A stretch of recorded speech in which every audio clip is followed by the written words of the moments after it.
speaking. Hello, it's Cameron from St Andrews. Hi, Cameron. How are you? Hi, good, thanks. How are you? Good, thank you. I was beginning to think you ditched me. No.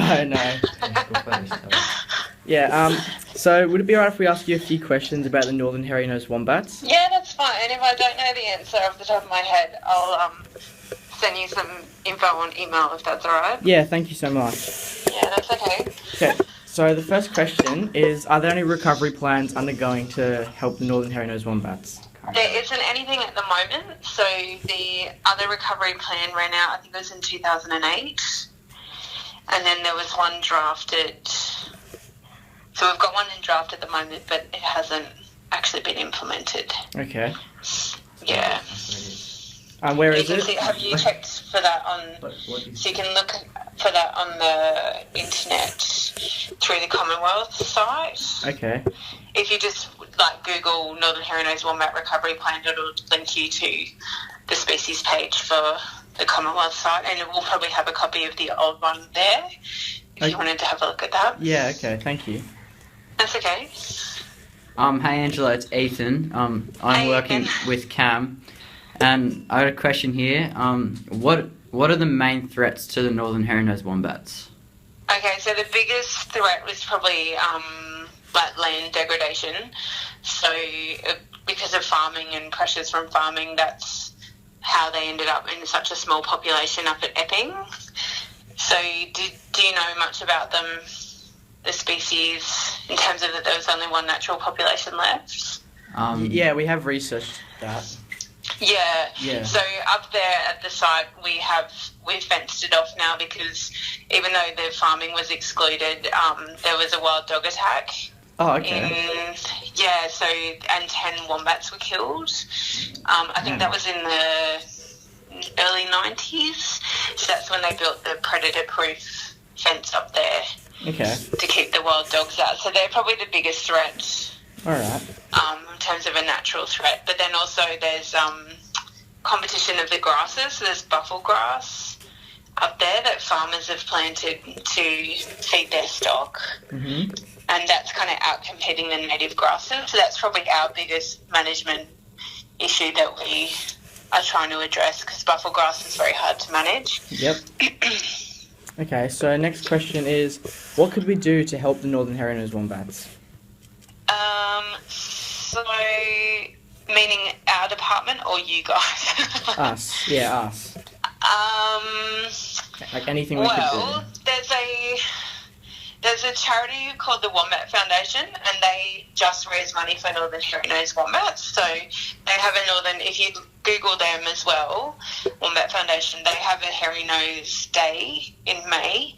So we've just missed that one. So they ask people to raise money and awareness about the wombats, to do other projects where they raise money. So our biggest push in there behind this as well is to find another third site. So do you know about Richard Underwood Nature Refuge? Yeah, we do. We've researched a lot on them. Yeah, so that's the site I look after.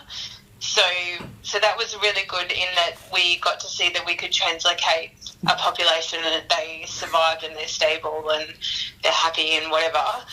But that site could probably only ever sustain 30 to 40 wombats, so it's not big enough in terms of setting up a big second population. So our push now will be to further investigate potential other sites in the former home range of the wombats and then secure that land and translocate wombats from Epping again. So probably that's the way you guys could assist. Yeah, we'll look into that. So look on the Wombat Foundation page and they've got more information about the wombats and things you can do to help. Okay.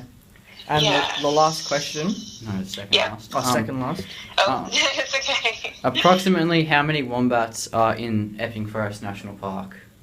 Yeah, so we did every 3 years we do a hair census. Have you heard of that? No. So we put out double-sided sticky tape and the tape catches hairs from the wombats and then they do genetic analysis on it and they estimate the size of the population. So at the moment there's about 460 burrows. I don't know if you know, wombats don't use the same burrows, so they might use 2 or 3 or so burrows throughout a year.